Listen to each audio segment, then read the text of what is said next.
Welcome back to the Tim Jones, Chris Sharp Show. Yeah, one of the biggest controversial topics of last year that's survived into this year, and that's TikTok. And what's a conservative to do about it? Exactly. Let's bring in an expert on technology issues, AI, and beyond.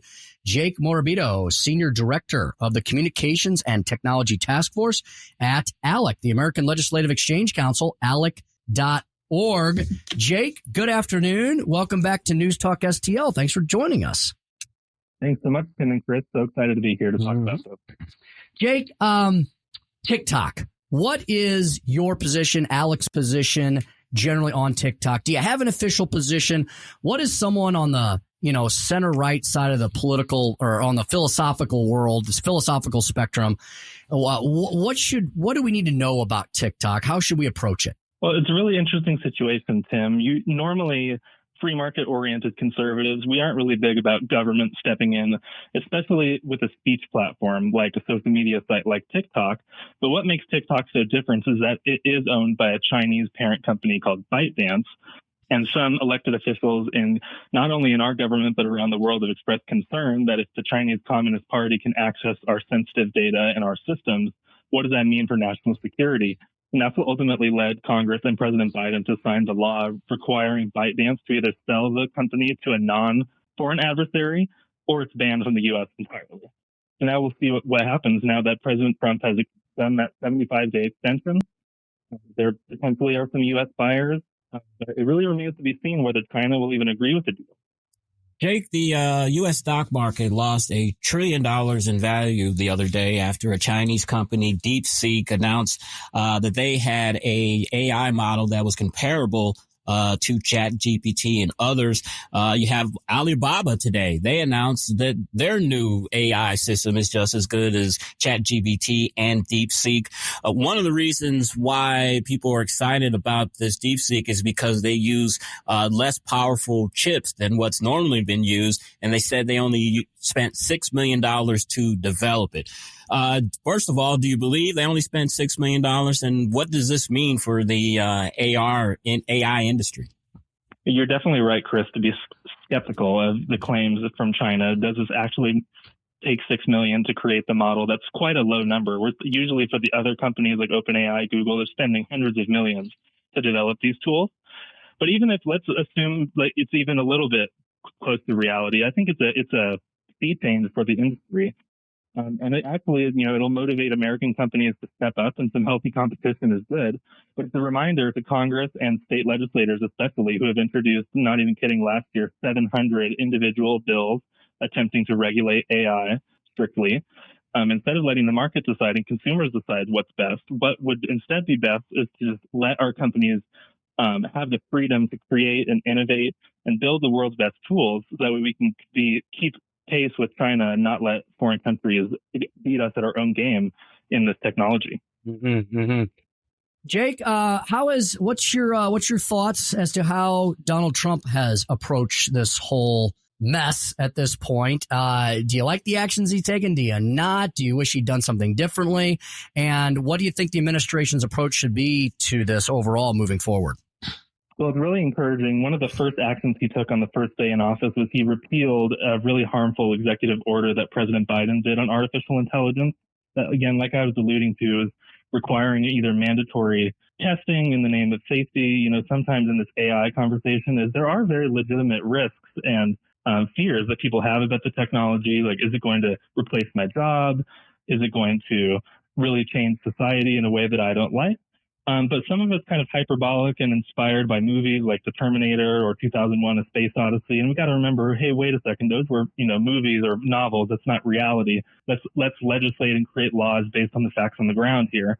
So President Trump, he repealed that harmful order, and instead he announced a public-private partnership bringing as much as $500 billion in private investments to the United States to build the next generation of AI. And that's going to be critical, even if, for instance, if DeepSeek was able to do this AI model with even less, but 6 million or even 10 million, something like that, that's just even more better for us. Since NVIDIA and the other semiconductors, we have all that capacity here in the United States, and we're trying to build more of it. That's just going to allow our companies to do even more with their work and deliver more value to the American people. Jake, there seems to be two potential plans for the sale of TikTok on the table. One is a company called Perplexity AI has presented a proposal to ByteDance that would allow the U.S. government to own 50% of the new entity. And then there's a deal the Trump administration is working on with TikTok that would bring in outside investors. I know overall we don't want TikTok or the Chinese government owning TikTok. But which one of these two proposals would you support? Each comes with its own pros and cons. I know that the Perplexity deal, so for those who may not know, Perplexity AI is a smaller AI company, kind of in the vein of ChatGPT. It's a really interesting tool if anyone hasn't tried it. But so they had indicated that they would, should they acquire TikTok, they would spin it off into its own new product. So maybe some sort of expansion of Perplexity. But it sounds like it would not be TikTok in the current form. Whereas that other investor consortium, I think you're alluding to, you have some like in Shark Tank, Kevin O'Leary, and the YouTuber Mr. Beast, and several others, former Secretary of the Treasury Stephen Mnuchin. There's a laundry list of investors lined up who want to take this position. And then another really key piece of the puzzle here is, again, what China wants to do, because TikTok's secret sauce is essentially its algorithm, which is how the product recommends the videos so much. And that's what users seem to like so much about it, is it recommends excellent content that keeps you scrolling over and over. And that's why there are 170 million U.S. daily active users on TikTok, which is almost half the entire country. So the question is, will ByteDance, allow that practice algorithm to be sold to, a U.S. investor? Because if that's not part of the puzzle, it's really an open question. What's the actual value of TikTok without that product? Mm-hmm. We're speaking to Jake Morabito. He is the Senior Director of the Communications and Technology Task Force at the American Legislative Exchange Council. You can find out more about all the great work Jake does at ALEC.org, A-L-E-C, ALEC.org. Jake, so the Missouri legislative session has begun. Many, if not all of the states in the union are engaged in their legislative sessions. I'm sure I know this is a subject in the states, definitely in Missouri and some other Midwestern states that I follow. The whole subject of AI in general. I heard an expert today, Jake, saying people are just now beginning to realize that, AI exists in a usable way. And there's people discussing whether it needs to be regulated or not and in what fashion. What is your kind of 35,000-foot advice for lawmakers, legislators, grassroots activists as we approach this issue in legislative sessions? That's a great question, Tim. And don't mistake what I said earlier about, regulating AI. I don't think there should be zero regulations. Of course, there's a role for government. And one thing to remember is that a lot of the fears that people have about AI, like you had this issue about what they call deep fakes images last year, for people impersonating somebody else using an AI tool, or even the distribution of some sort of like child sex abuse material, illicit material like that. A lot of these are conduct-related problems, and a lot of that's already, it's accounted for in existing laws. So there are existing laws in Missouri and around the whole country to help law enforcement bring criminals to account. So a lot of states like Missouri are taking small steps to update their laws. Maybe with a small fix, just to, if you're using AI to break a law, you're still breaking the law and you're held fully accountable. And ALEC has some good model legislation on our website that state legislators are actively using to make these quick corrective fixes. We think that's better than having some sweeping new artificial intelligence law. Like some states like Colorado last year passed a new law that's regulating, they call it algorithmic bias.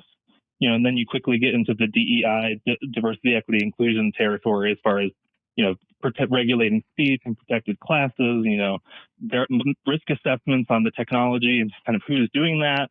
So it gets really thorny really quickly. So a better fix is use the existing frameworks that we've had for hundreds of years, existing case law. We don't need to reinvent the wheel if we don't have to. Jake, one area where AI has shown a lot of promise has been in healthcare, especially when it comes to diagnostics. One of the potential regulations that I've seen for states is that they mandate human review of AI-generated medical decisions. Is that something that ALEC could support or would get behind? Yeah, I'd have to look at the specific legislation, but I like that idea of, keeping a human in the loop.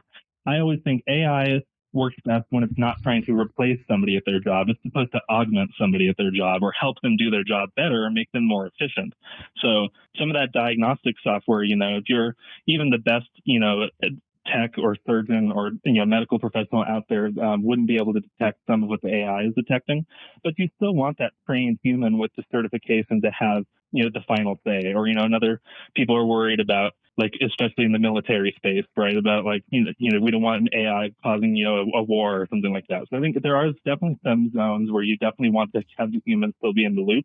And again, I think there were some false starts back in 2022, 2023 when ChatGPT was just getting off the ground as far as easy mistakes that the technology still makes. So that's another reason why you're not just going to want to completely offload to AI. You want to still have a trained professional in a lot of these circumstances, but it's going to make people's work easier. So you don't want to make it impossible to use. Mm-hmm.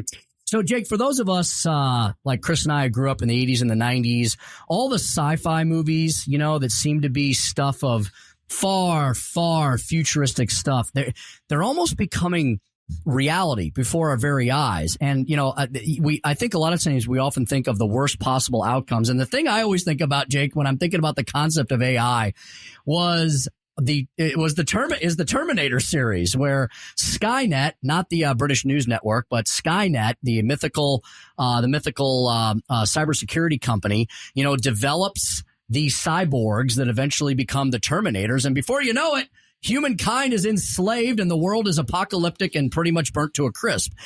Jake, do we have to worry about that kind of stuff now, ever? Is that possible? Do we not know?